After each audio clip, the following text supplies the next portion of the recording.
Welcome to Fitton's Time Machine, a podcast designed not so much for the present-day listeners, but for future listeners, where it's important that real history not be buried in time.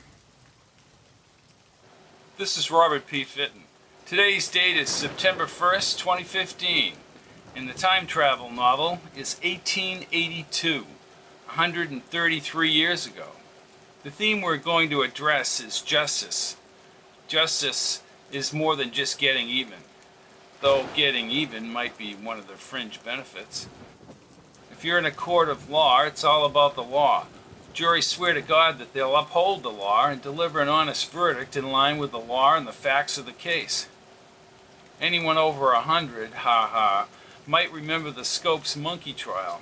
The Butler Act nixed the teaching of evolution in Tennessee schools, for which Scopes was fined $100. Now, we have that magic word that hallmarks our present-day calamity: technicality. In Tennessee, in 1925, judges could not lock in a fine for over $50. Because of that technicality, among other things, any further action is nixed in the appeals process. One of my favorite detective shows in the 1970s was the Rockford Files. In one episode, Rockford was hauled before the grand jury, and he ended up unjustly put in jail. He was released at the end due to a technicality of an incorrect initial. A little justice there. In Star Trek Into Darkness, Spock uses a technicality to get everyone off the hook for violating, yes, the Prime Directive. In the novel 1882, Jake McBride has a rather unique solution offered to him. He meets a rather unusual gentleman, Mr. Melbourne, who lures him into the Nexus house. Jake will have his chance to obtain justice and probably get revenge too. I think in today's world, modern living leaves us all stuck in this fog of indifference. The courts and the government leaves us with zero justice.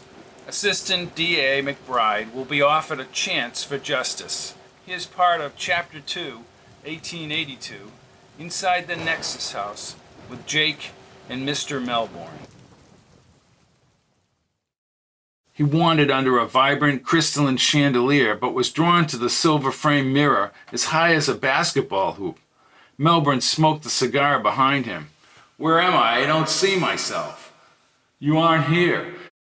You have passed from the substantive to the transcendent." "Well, I assume this mirror means something. What's beyond that mirror?" "Your destiny." "Really? You walk through and you become Jake McBride, respected and revered in your town of Brinson, Nevada." "Oh, come on." "The town Marshal, living in 1882, a world of challenge in the great American West." "Marshal?" Jake faced Melbourne and smiled. "So that's it, the old West.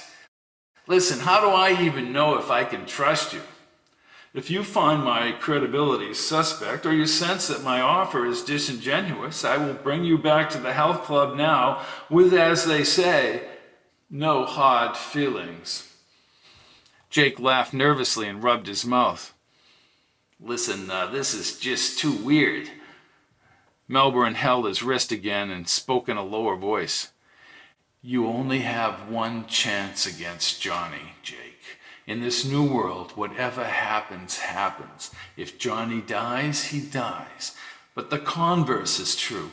You can die too. When you're dead, you're dead." "Exactly."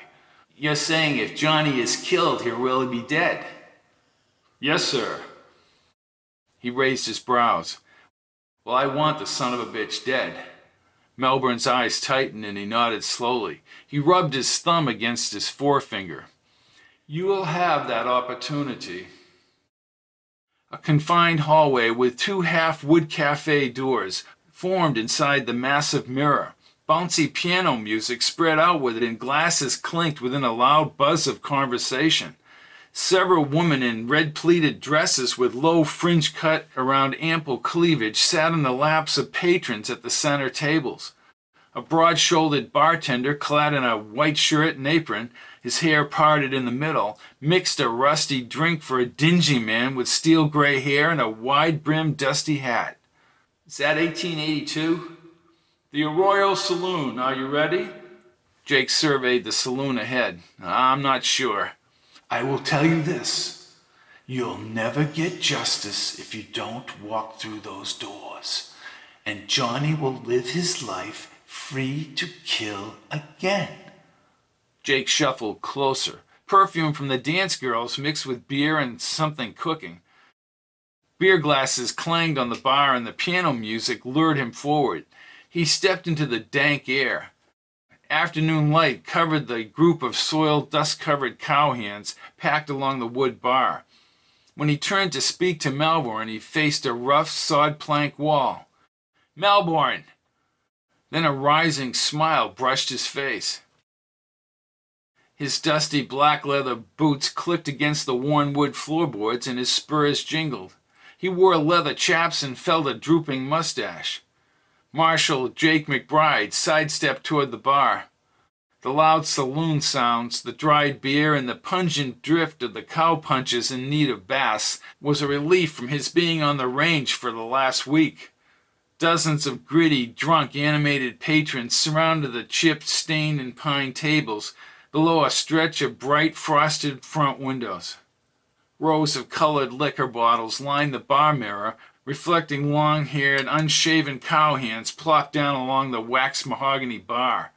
O'Malley, a little man in a white shirt and a red striped vest, his hair thinning, banged the piano keys near the unoccupied stage's faded red curtain. In the cracked mirror, he eyed his long-barreled, pearl-handled Colt, tucked in his new leather holster. He stroked his mustache. His blue shirt, pinned with a dented tin Marshal's badge, was buttoned to the blue bandana that hung loosely around his neck. From the top of his wide-brimmed hat to the dust-sprinkled leather of his boots, he appeared taller than his 6'2" frame. His chiseled face was angular at the nose and chin. He had buried brown eyes and sandy hair. He was Jake McBride, the Marshal of Brinson, Nevada.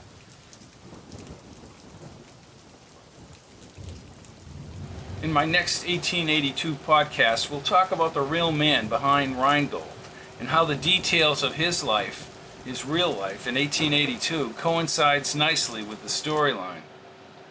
This is Robert P. Fitton for September 1st, 2015, and I've been zooming into the past.